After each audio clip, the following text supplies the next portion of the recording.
in the U.S. and this global commodity markets. Okay, Junichiro, we'll have to leave there. Thank you so much for your time. Great talking to you. Junichiro Kadoka is Senior Currency Strategist at Barclays Capital, joining us from Tokyo. We are getting flashes as we speak. Nancy Pelosi, now this is a live pictures. You're seeing pictures live of Nancy Pelosi, U.S. Speaker, House Representatives, meeting President Tsai Ing-wen in Taiwan. And this is a part of our itinerary at 10:30.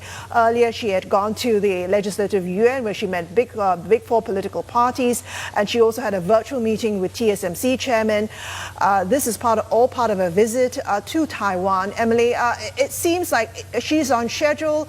It seems like she is continuing her talks, and there are some comments, of course, coming out at a time when, of course, China said that it is increasing its military drills in the Taiwan Straits. Taiwan military has increased alertness level, and Taiwan citizens, apparently the Taiwan cabinet has assured its citizens that it will feel reassured that National Stabilization Fund for Stock Market will closely watch the situation and react in a timely manner. So these are some of the flashes that are coming out as Nancy Pelosi is meeting Tsai Ing-wen. That's right, Christine. And we're looking at the pictures coming through from the auditorium of the presidential office, and both sides introducing them to their respective delegations that traveled with them.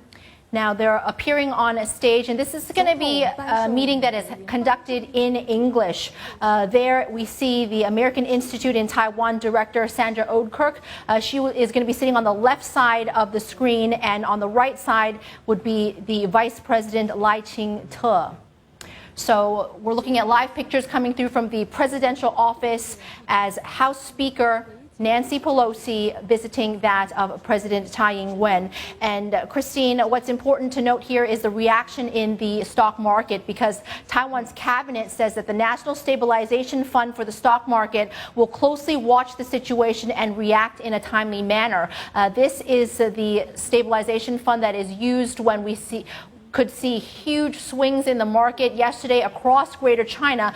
The markets were really under pressure. There was a huge slump in anticipation of Pelosi's arrival into Taiwan. And you can see that today we're still seeing some weakness here, off 0.1%, while the rest of the Greater China markets are making a comeback today. The Hang Seng Index firmer on the session by 0.3%. Shanghai and Shenzhen markets also traded better on the day. We're keeping track of course, the key industry in Taiwan, and that is the tech plays, the semiconductors. And that was something that was brought up earlier when she was meeting with the parliament. Nancy Pelosi was talking about the CHIPS bill, bringing up that it was just passed this week, and this is instrumental in passing important legislation, and they think it represents a great opportunity for U.S.-Taiwan economic cooperation.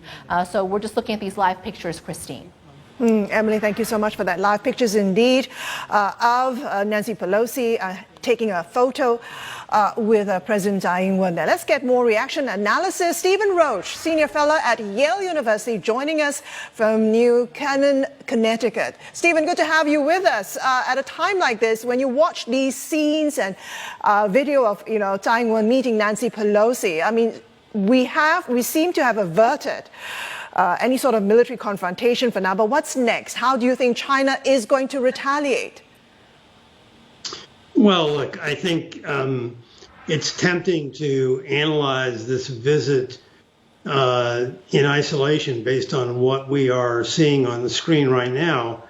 But my sense is to look at this in context.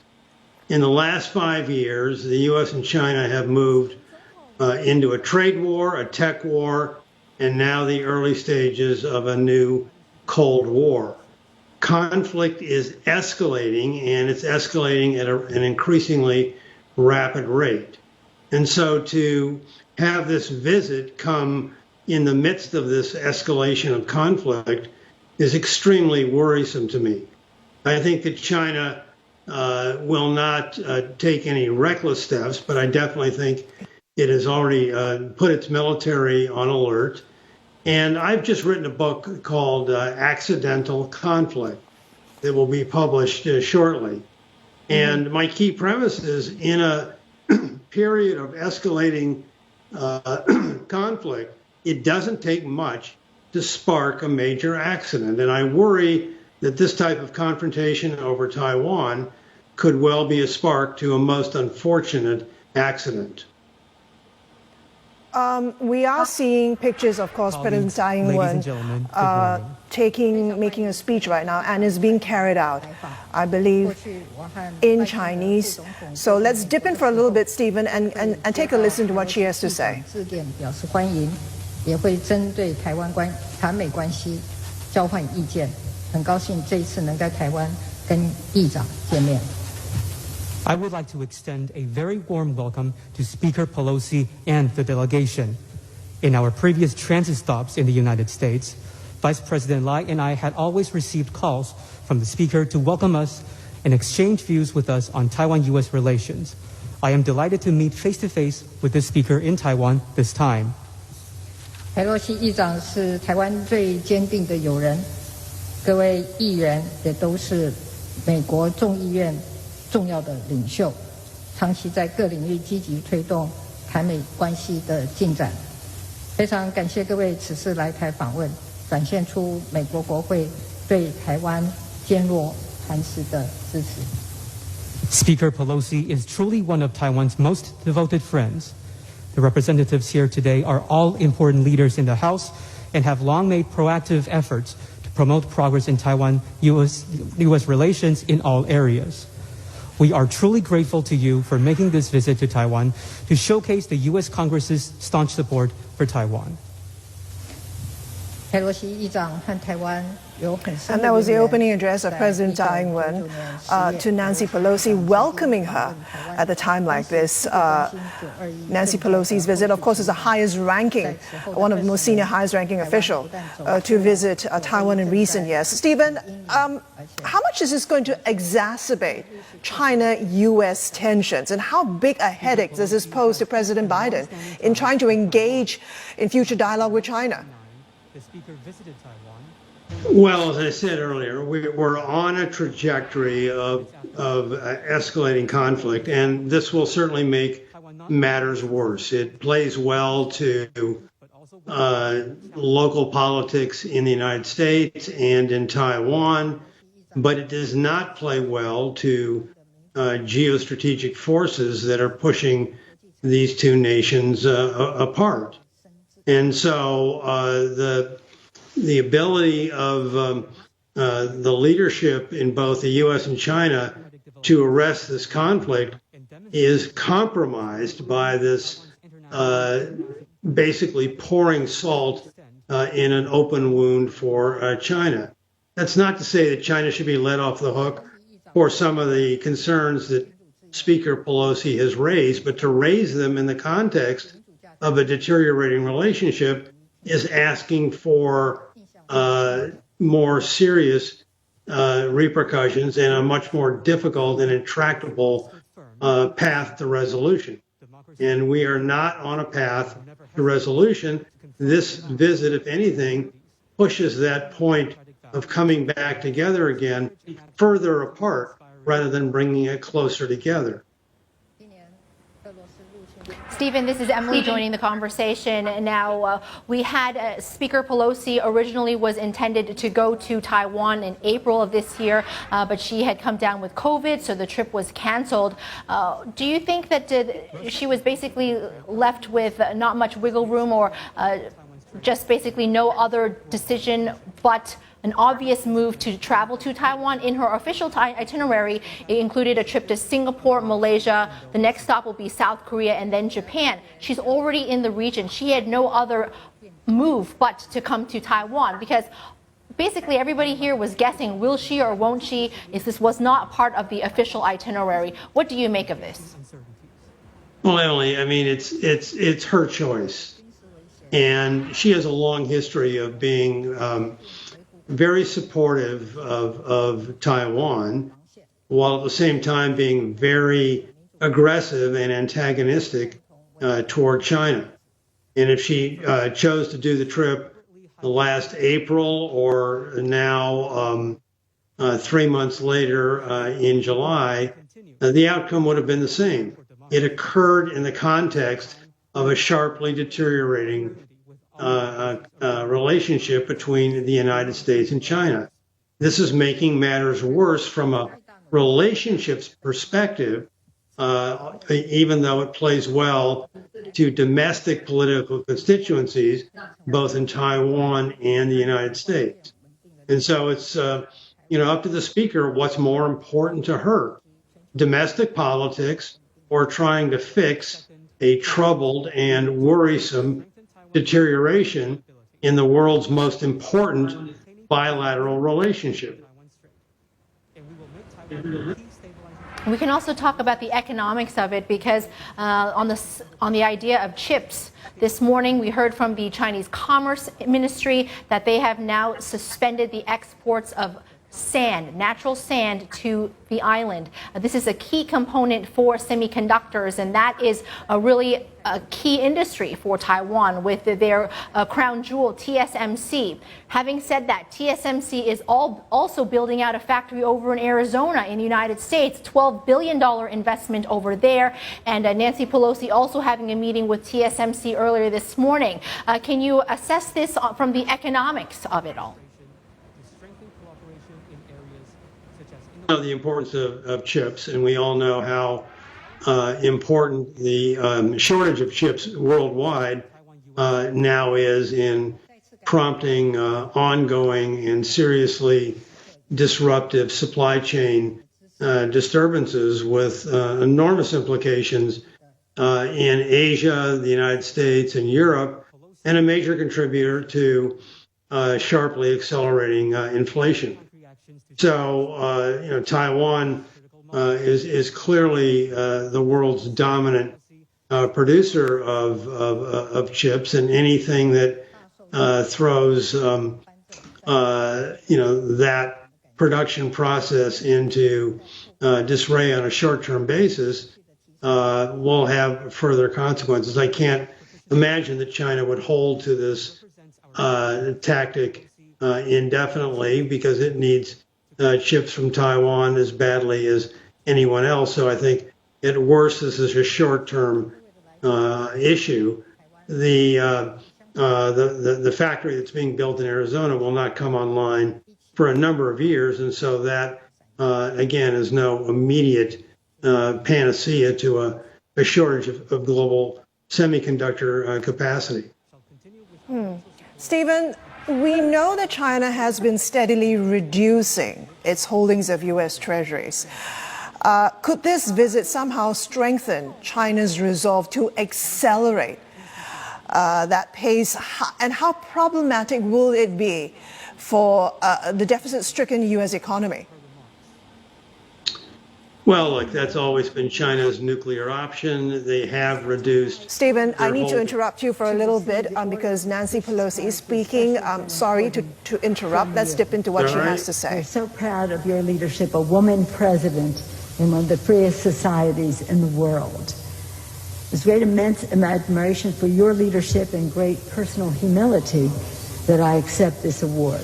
Humility because I accept it, not for me only, but for our members of Congress who are so instrumental in all that you said about our accomplishments together.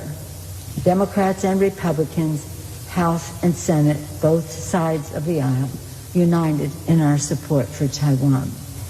This time I am so excited to receive this award on behalf of the United States Congress, as I said, is just unwavering. The response that we had to our visit was so positive from our colleagues. I look forward to displaying this award in the Speaker's office, or wearing it there, right? in the Capitol as a symbol of our treasured friendship. 谢谢总统阁下，非常荣幸能够接受特种青云大绶勋章的颁赠，也非常的荣幸，我也为总统的女性的领导的力量，以及我自己身为女性的领导人为荣。那当然，我这一次能够获颁这个勋章，我是非常虚心接受的。会说虚心，是因为我不只是代表我自己，也代表整个美国的，我们这次来访的所有的美国的议员们一起来接受这份勋章。而且这些一同行的议员们呢，其实对于刚刚讲到的所有的对台美关系的贡献呢，其实他们都有尽一份力。而且我们这样子的贡献，无论是民主党、共和党，无论在众议院、参议院，大家都是团结一致，有了高度的共识的。那我也非常的兴奋，能够代表整个众议院呢，代表整个美国政府能够接受这样子的一个勋章。我也很期待能够把大受青云勋章带回去，展示在我的办公室当中。毕竟我在办公室并不会穿戴整个大绶。Madam President, I think it's important to remind some and inform others of how we are here. 43 years ago, with the Taiwan Relations Act, America made a bedrock promise to always stand with Taiwan. And on this strong foundation, we have built a thriving partnership, grounded in our shared values of self-government and self-determination, focused on our mutual security interests in the region and across the world, committed to the economic ties that power prosperity for all of our people. 我们这一次的来访呢，其中一项重点就是要提醒大家并告知大家，43年前我们通过了台湾关系法，当时就许下了对台湾非常坚定的承诺，要与台湾站在一起。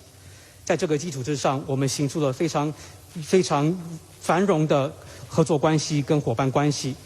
我们的焦点不但是有包括我们的共同命运的自觉，还有许多我们共同安全的议题，无论是在这个地区还是全世界的共同安全，以及我们必须要保障我们，并且深化我们的经济关系，使得我们的两国的人民能够有更好的生活。Today, our delegation, of which I'm very proud, came to Taiwan to make unequivocally clear we will not abandon our commitment to Taiwan, and we are proud of our enduring friendship. And may I mention, they are all co-chairs of this delegation. The chair of the Foreign Affairs Committee, Mr. Gillian Weeks of New York, the chair of the Foreign Affairs Committee, Mr. Takano of California, the vice chair of the Ways and Means Committee, Congresswoman Del Bene of Washington State, the member of the Intelligence Committee and a leader in COVID fight and so many things in the Congress, Congressman Raja Krishnamurthy from, I say Illinois, he says Chicago. And again, one of our newest members of Congress, serving the diplomat, as a diplomat in the State Department before coming, Congressman Andy Kim of not only the Armed Services Committee, but also the Foreign Affairs Committee and others. We're very proud of our delegation, and when you hear, as you will be hearing from them in the course of our visit, you will know even more why we are. Thank you to our delegation. And we're proud to be here with the Vice President, with Mr. Wu, with other distinguished leaders who are here with you, Madam President. Thank you for your leadership. The story of Taiwan is an inspiration to all freedom-loving people in the United States and around the world. Out of a crucible of challenge, you have forged a flourishing democracy, one of the freest in the world, proudly to be led by a woman president. That's an applause line.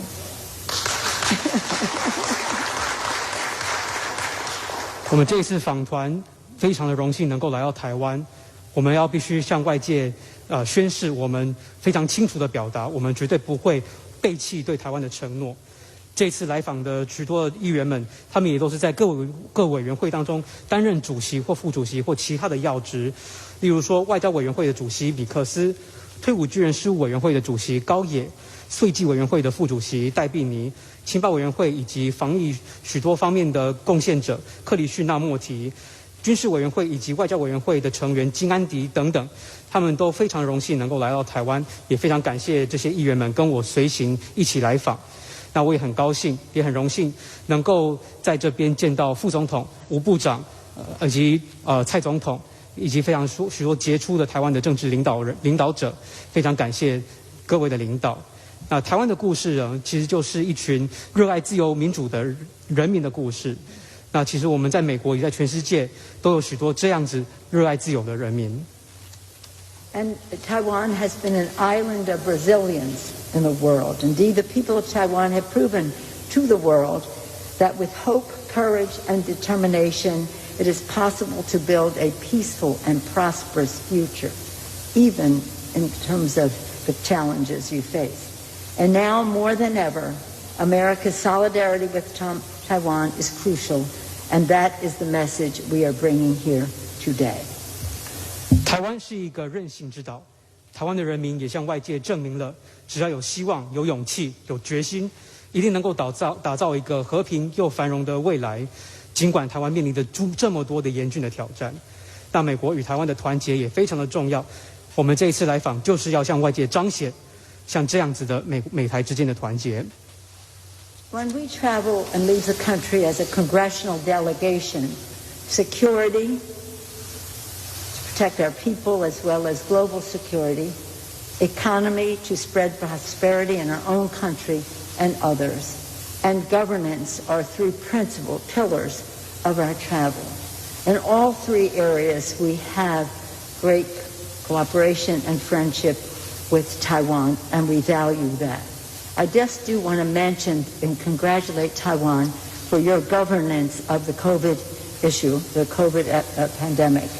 You are a model to the world in terms of the cooperation of the people and the success of your initiatives. Congratulations, Madam President. Congratulations to the people of Taiwan for following the lead and suggesting their own proposals. Today, the world faces a choice between democracy and autocracy. America's determination to preserve democracy here in Taiwan and around the world remains ironclad. And we're grateful to the partnership of the people of Taiwan in this mission. I'm very grateful to receive this award. I'm grateful to you, Madam President, to the people for their enduring friendship. I'm very blessed, as are my colleagues, with many Taiwan Americans who are very excited about our visit. And in fact, when I came before, in '99, I came with them, and we learned a lot. And that's what we came to do, to participate in the Asian Pacific Initiative in a way that is appropriate for Taiwan to be successful, whether in trade, security, etc., and to do so in a way that opens many more possibilities.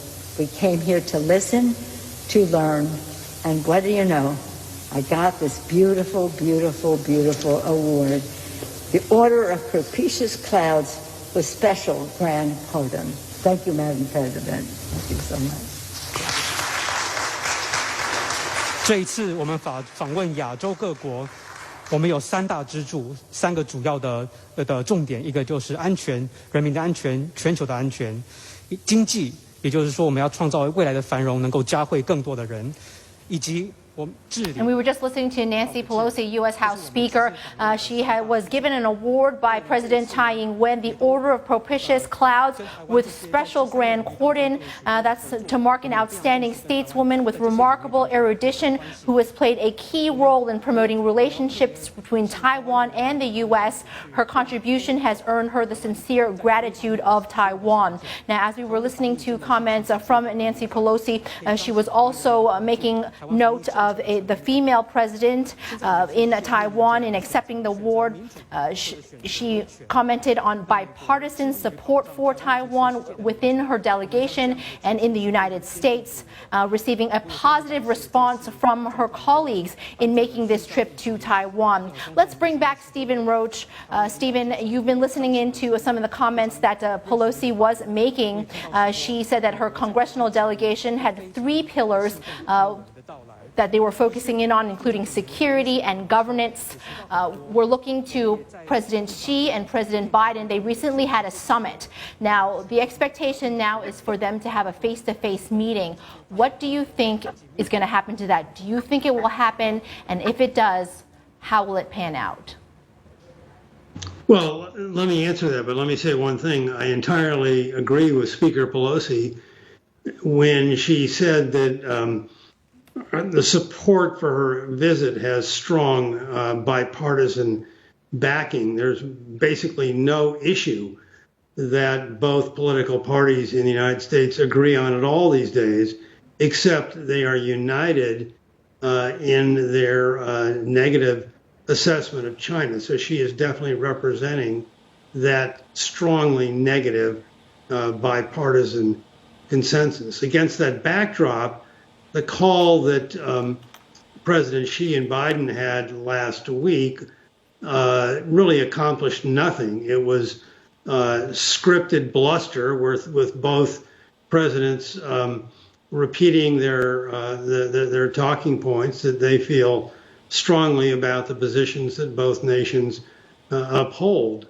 It would be great if they had a face-to-face meeting, but I'm not too optimistic that these episodic get-togethers, whether they're on the phone or in a face-to-face meeting, which of course is very rare for President Xi, who never leaves China anymore, would accomplish much of anything. I think we need a much better way to manage this relationship. And in my new book, Accidental Conflict, I describe a very detailed proposal to establish a more permanent structure of engagement between the two nations that I think would accomplish much more than episodic telephone calls or face-to-face meetings at the leadership level. Stephen, how much of Pelosi's visit is going to see China take a much tougher stance against Taiwan? Well, it's not good news for China and Taiwan's relationship in any way whatsoever. It certainly puts China on the defensive and on the need to demonstrate its resolve for ultimately its objective to have Taiwan formally reunified with the People's Republic of China. This is a setback to that objective, and China, I think, will make some compensating adjustment to offset that setback. I don't think China will do anything rash. I don't look for a overt military action, although I do understand that right now, as we speak, there is a considerable exercise of power going on in the Taiwan Straits. But I do not think that will precipitate anything more immediate and more serious. But I stress that when there are contentious relationships like this, the dangers of an accident, hence the title of my book, Accidental Conflict, cannot be taken lightly. Stephen, what is the dynamic for Hong Kong? I want to bring this in because we also got a reaction from the chief executive here in Hong Kong upon the landing of Nancy Pelosi into Taipei last night. The chief executive here slamming the visit, calling it an infringement of China's sovereignty and territorial integrity, threatening peace and stability across the Taiwan Strait. Now, Hong Kong's relationship with the United States is also not in a very good position. We've lost our special trading status with the United States as well. Well, I think the last part of your question broke up, Emily, but I think the view coming out of the Hong Kong government is virtually identical with the view coming out of Beijing, and nothing of what you just repeated to me is at all surprising. It hews the party line explicitly, and it just indicates how different Hong Kong is now than it was in the years when I lived there not that long ago.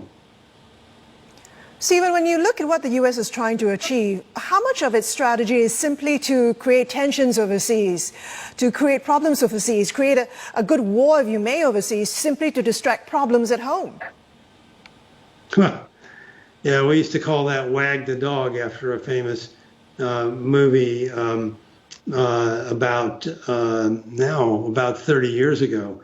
But Henry Kissinger recently made the point that the United States has gotten into a difficult condition with China, where it is constantly seeking endless provocations, whether it's over trade or technology or now over Taiwan. And those provocations reflect the fact that many in the United States, and again, it's a bipartisan view, do not believe in the permanence of China as a nation state. And so the corollary to that is that China ultimately will fall or become more like a Western democracy.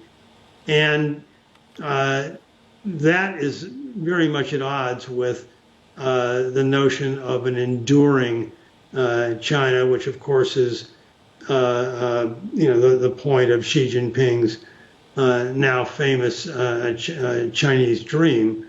This is a nation that's here to stay, and the tactic of endless provocations is at odds with that permanence, and it again contributes to this worrisome and potentially dangerous escalation of conflict that has put us in this precarious danger zone. And this mission to Taiwan is just another element of that conflict escalation that increases the possibility of a more serious endgame. Stephen, we'll have to leave it there. Thank you so much for your time or your insights on a day like this. Stephen Roche there from Yale University talking to us from Connecticut, and Emily Tan as well. We're off for a quick break. Asian markets right now, let's see how it is reacting to the Taiwan visit geopolitics. A little bit of a mixed picture, as you can see. The Taiwan weighted index a little bit flat right now, trading at 14,740. Elsewhere, the Shanghai market also pretty much flat, but in negative territory, and the Hang Seng index a little bit above water there at 19,715. We'll continue our discussion about the implications of Pelosi's visit to Taiwan and how that will affect U.S.-China relations. Stay with us on Street Signs.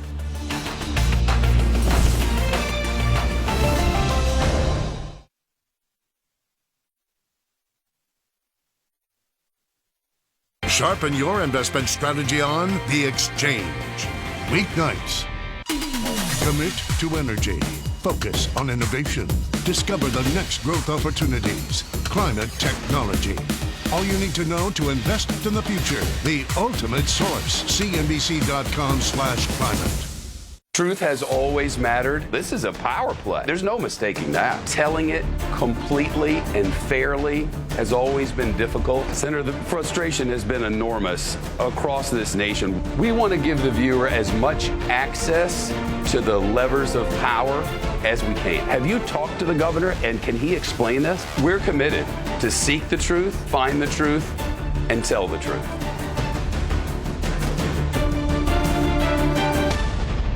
When the closing bell rings, we're in overtime. Scott Wapner breaks down the after-hours moves with tough analysis. I didn't misrepresent that. I mean, you've been cautious. Today's action, tomorrow's opportunity. All new Closing Bell Overtime, weeknights.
Welcome back. Strong words from U.S. Speaker of the House Nancy Pelosi saying the U.S. will not abandon its commitment to Taiwan and that America's determination to preserve democracy there remains ironclad. Sam Vadas has also been tracking China's reaction to Pelosi's visit. Sam, Anything happening in the last few minutes during that speech? Well, I mean, those pictures, Christine, that we've been watching in the last few minutes of Pelosi standing side by side with President Tsai Ing-wen are pictures, of course, that Beijing did not want to see. They warned the US against doing this and Pelosi's moves. And of course, they do see this as an interference in China's internal affairs, because of course they do see Taiwan as a part of China. And so what we've seen over the last 24 hours is both the economic response in terms of retaliation, but also a very strong military response. We have been talking about, of course, warships and warplanes buzzing around the line that actually is between the Taiwan Strait, that actually divides it. We had then Beijing's defense ministry coming out last night saying they're going to be launching a series of targeted military operations. They say that this is in response to the visit, so this is a clear countermeasure we're seeing coming from China. On the other side of the strait, we had Taiwan's defense ministry saying that 21 Chinese aircraft had entered Taiwan's air defense zone yesterday. This is something that China, of course, has done previously. And we also had Xinhua, the state-backed news agency, also announcing that China would be carrying out military drills in and around, or I should say around near Taiwan, for the next 3 days, starting from tomorrow. So this is after Pelosi actually leaves the island. And what we've seen in the past with this stepped up military activity, and particularly since Tsai Ing-wen swept to power back in 2016, is really being seen as an expression of anger and frustration over these growing US and Taiwan ties. Of course, China is growing increasingly suspicious of US intentions towards the island, and this is why we do see this military activity. We've also, of course, seen the economic response in the latest, banning the export of this natural sand. We've also seen the ban of imports, food coming from Taiwan into China. And the other thing that we have actually seen is Chinese companies sort of rethinking their operations, not just in Taiwan, but also in the US. We're now seeing reports that Sina, the big Chinese internet platform, has actually been shut down in Taiwan as well. There was said to have been no prior warning. So we're sort of, Christine, starting to see the potential economic fallout from all of this too. Yeah, let's talk more about that. Sam, with Deborah Elms, is Executive Director at the Asian Trade Center. She joins us now from Singapore. Deborah, good to have you with us. I'm sure you're watching this very closely, as much as we are. I mean, the pictures of President Tsai Ing-wen standing side by side with Nancy Pelosi, something Beijing really doesn't want to see, as Sam was pointing out. But clearly, what are the economic implications and what are the trade implications? Already we've seen China saying it's suspending natural sand to Taiwan, is also banning some food imports. How else could China retaliate on the economic, on the trade front? I mean, it could do a number of things vis-a-vis Taiwan directly. These are two economies that are quite intertwined. And there is a number of activities that the Chinese government could take against Taiwanese companies, either in Taiwan or Taiwanese companies that are located inside of China. But they also could take other kinds of actions for companies that are American, who are supporting or encouraging or have made statements about this visit, for example.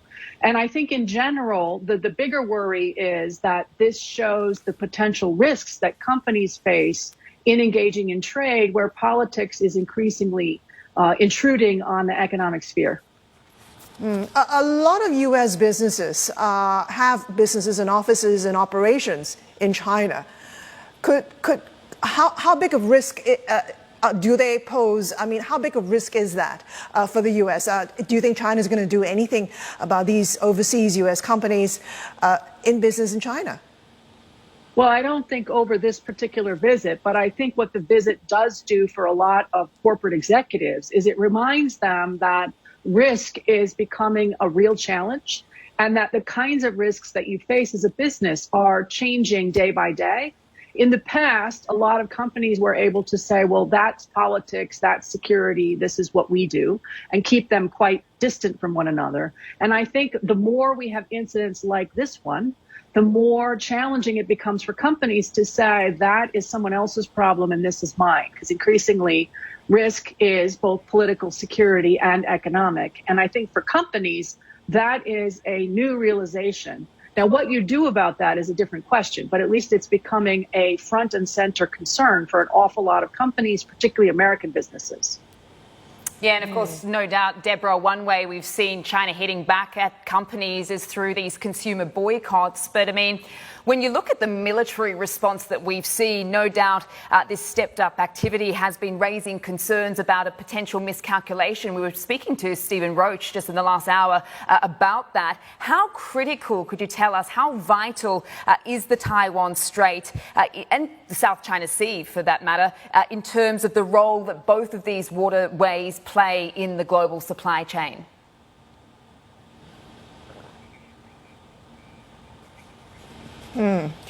Deborah seems to be having a technical issue right now. We'll get back to Deborah in just a couple of minutes. We're going for a quick break. We're back in 2 minutes. Stay with us.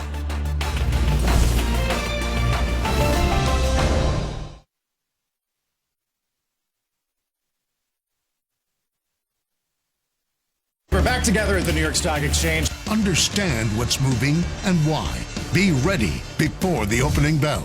Squawk on the Street on CNBC. We don't see any systemic weakness in our portfolio. That being said, when we look at the environment itself, we will expect a little bit some slowdown. The base case for the group is that we don't think we'll go into a recession. Okay, and looking at the dynamics of the region that we are in, looking at the macro statistics, basically maybe slower GDP growth, but still strong unemployment, we think that we'll be able to ride this out. Get an edge with CNBC Pro. Access CNBC's live streams around the globe.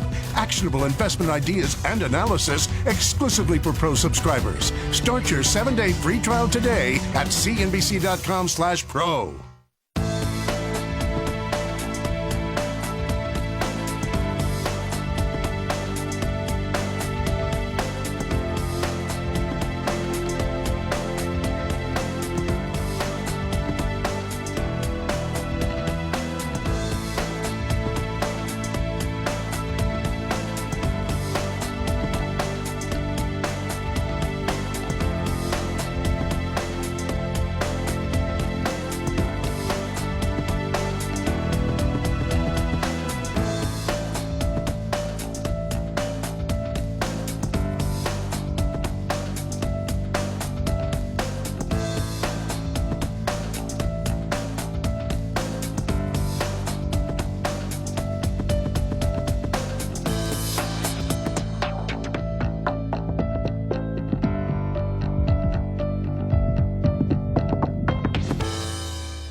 Well, I'm pleased to say we have Deborah Elms back from the Asia Trade Centre. Apologies for the technical difficulties there, the joys of live TV. I was just asking you, Deborah, we're talking about China's stepped up military activity here in terms of the response we've seen over the last 24 hours. Can you give us a sense of just how critical, how vital areas like the Taiwan Strait and the South China Sea, for that matter, just how important these waterways are for the global supply chains, given that we have these very serious concerns right now about potential miscalculation?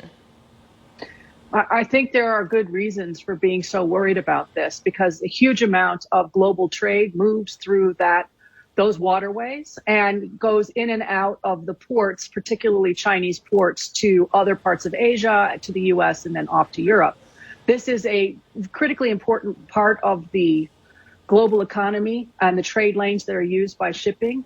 But it's also an important location in Taiwan for much of today's modern supply chains, particularly those in the electronics and electronic spaces like semiconductors, of course. So it's not just the waterway itself, it's also the potential for disruption of Taiwanese trade. And I think there are good reasons for being deeply concerned about the risks. And in terms of this so-called economic manipulation, as some people are calling it today, to try to influence Taiwan's behavior here, in terms of the squeeze that Beijing is trying to have on Taiwan, how significant is this ban on the imports of these Taiwanese food goods? Because I've just seen that, you know, in terms of China and Hong Kong, they are Taiwan's biggest export markets. And as of 2020, they actually took around 44% of exports from Taiwan. So how big of a deal is this ban on these imports? can be quite significant. And I think for evidence of that, you don't have to look just at the Taiwanese numbers, but also think about what happened when China interfered with trade in wine from Australia, New Zealand, Australia in particular. It was catastrophic for many Australian wine producers where China had become their largest market.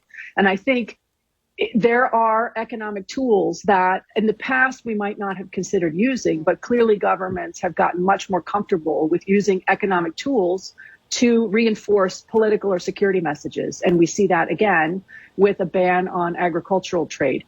It's also, Deborah, it's also looking to suspend the export of natural sand as well, a critical component of Taiwan's chip manufacturing process as well.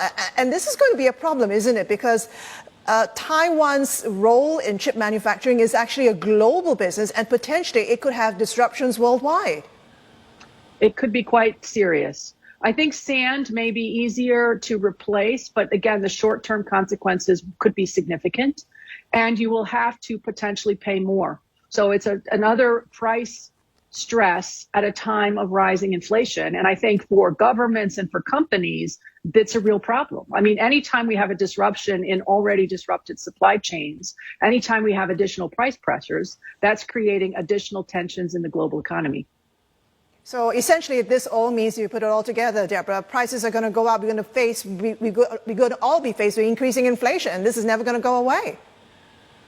What's possible? I think it depends on how long these bans are enforced for. If they're relatively short, then maybe we have less of a challenge. But obviously, if they continue over time, if alternative markets are less easily accessible, if the cost of using alternative markets is significantly higher, then you're right. We will see price pressures continuing into the near term and potentially beyond. And that will be problematic for everyone, especially given the critical role that many Taiwanese companies play in supply chains. And speaking of those supply chains and rising inflation, where do you think, Deborah, this leaves this debate about lifting or reducing those Trump-era tariffs? Because many over in Washington are wanting to keep those in place to keep leverage on China for other negotiations like Taiwan. Where do you think that stands now, given just how angry we've seen China in terms of the response? I think this is a real challenge. I think it's part of the reason why the White House would have preferred that we not provoke this crisis at this moment, because they wanted to make some changes to tariff pricing, especially ahead of U.S. midterms. Unfortunately for the White House, Congress does what Congress does, and it doesn't always pay attention to what the White House wants. I think it makes it much harder to reduce tariffs against China, because you will be seen as rewarding China for bad behavior. And that will be the way that this is framed in the U.S. And that becomes very problematic. So now you have left tariffs in place at a higher level, particularly those consumer-facing tariffs that are hitting middle class and lower middle class families quite hard for probably longer. Mm-hmm. All right, Deborah, we'll leave it there. Thank you so much for your time. Great talking to you. Great insights on a day like this. Deborah Elms at the Asian Trade Center. And of course, Sam Vard is there weighing in. Well, U.S. House Speaker Nancy Pelosi's visit to Taiwan getting plenty of reaction in the region. Her next stop is Seoul, South Korea. Likely to be a little less controversial. Sherry Kang has more. Sherry? Let's hope so. And of course, South Korea keeping a watchful eye on the back of her Taiwan trip. And of course, coming out with a very measured statement, I would say, responding to a reporter question to react to basically her, visit to Taiwan. South Korea's presidential office says that it welcomes her to South Korea and it would like to keep close communication with relevant countries based on the principle of keeping regional peace and stability based on dialogue and cooperation. She's not expected to meet with South Korean President Yoon Suk-yeol. He's on vacation, in fact, from just a couple of days ago. But she's expected to meet with her South Korean counterpart, which is the Speaker of the National Assembly, Kim Jin-pyo. And they're expected to discuss security-related measures. But what else might be on the agenda is the U.S. chip bill and what that implies for South Korean chip giants. experience. In fact, she did mention the U.S. chip bill while in Taiwan this morning, saying that that is a good opportunity for U.S.-Taiwan cooperation in the industry. And of course, when it comes to Samsung's and SK Hynix's, they do have capacity. They have made a lot of investment in China in terms of manufacturing, NAND flash for Samsung and DRAMs for SK Hynix. And if they are going to get the federal funds, they cannot invest any more money in China. So that is going to be really, an incentive for them to reevaluate their investments in China. Something to watch as well. Christine?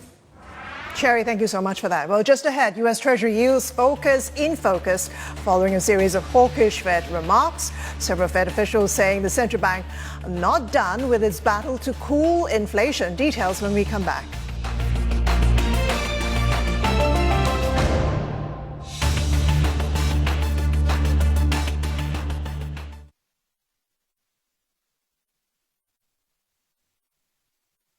Former French international football star Patrice Evra reflects on his incredible career. I've never been scared of Sir Alex Ferguson, but I was always scared to disappoint him.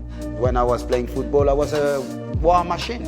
I was just a winning machine, so, I block a lot of my emotion, a lot of my feeling. And the decision to speak out about abuse. This is not about me, it's about also helping.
Today, the world faces a choice between democracy and autocracy.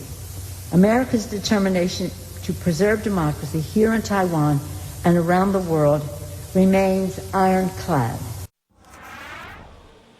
U.S. Speaker of the House Nancy Pelosi speaking there in Taipei this morning, reaffirming America's commitment to Taiwan. Well, Wall Street markets are looking like this. Take a look at what's happening. A little bit of a mixed picture. Markets turning slightly more positive after news of the meeting was underway in Taipei. Straits Times Index elsewhere, Hang Seng, the Kospi and the Nikkei all trading above in positive territory with the exception of Taiwan weighted index. And the Australian market underwater a little bit, as you can see there.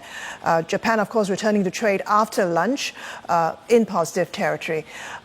Fed speak also in focus after a number of officials backed more rate hikes in the pipeline to tame record high inflation yields and the dollar moving broadly higher. Will Koulouris has more. Will?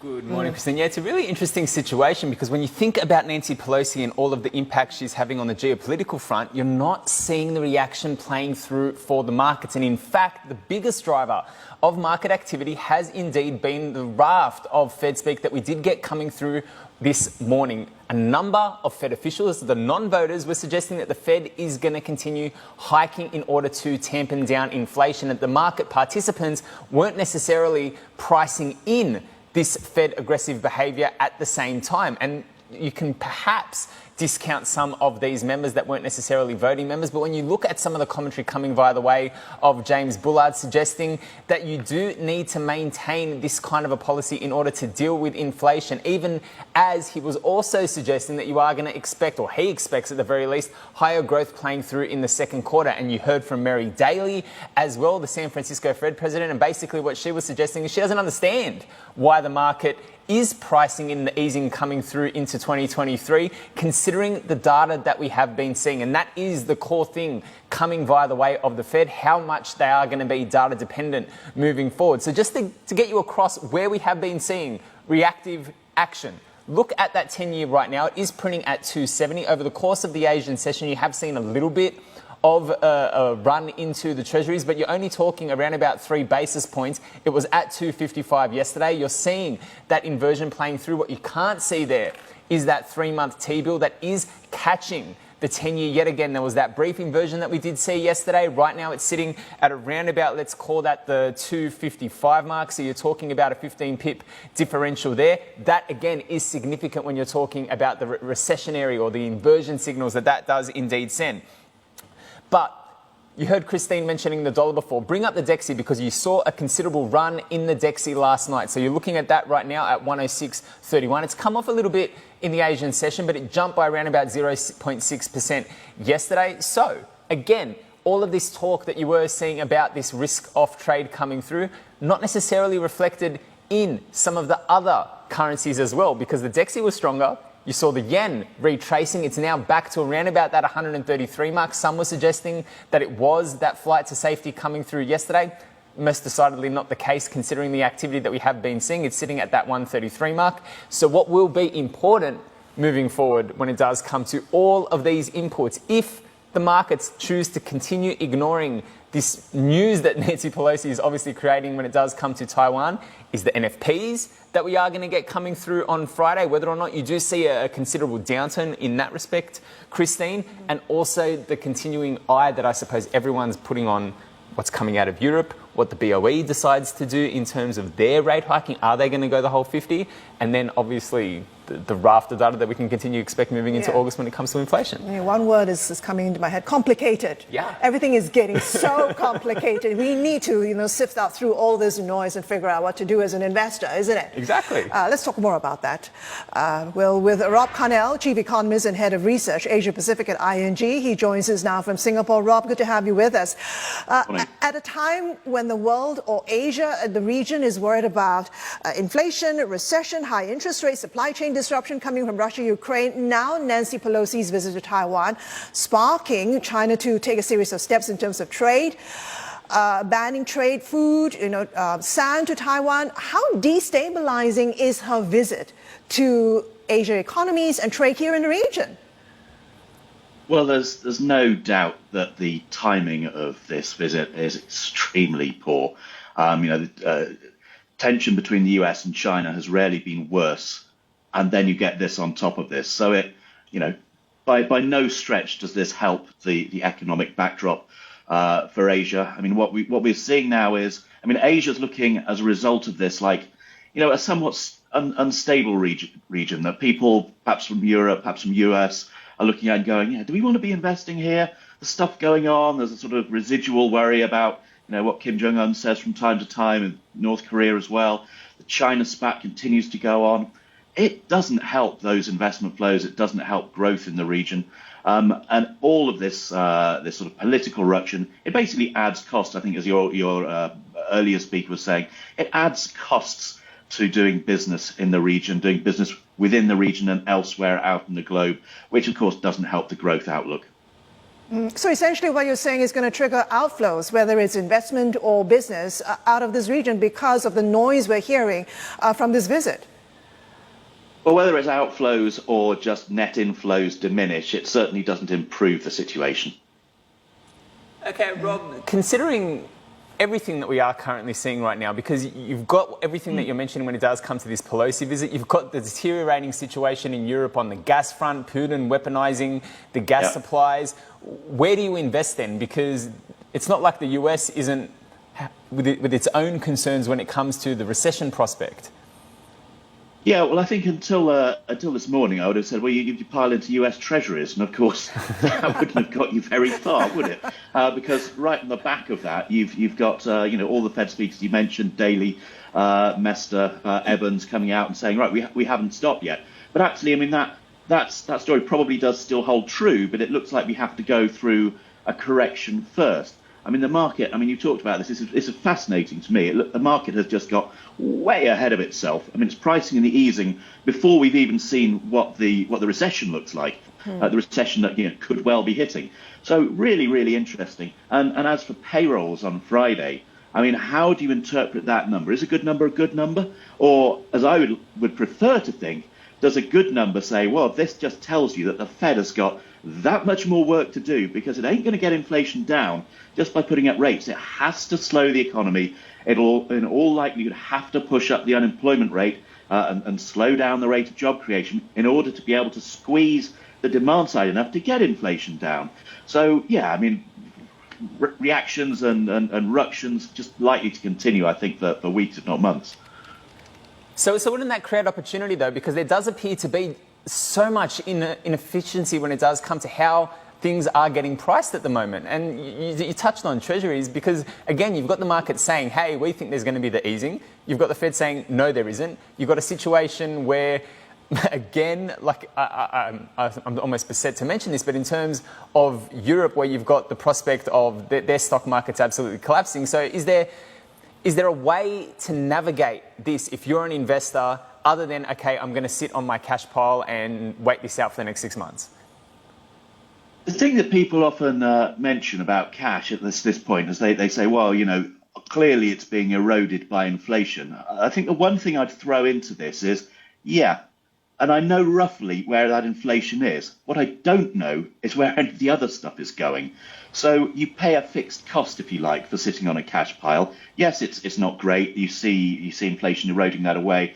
But treasuries, which are supposed to provide you some sort of haven in this, clearly that's tricky, treacherous even in the current environment.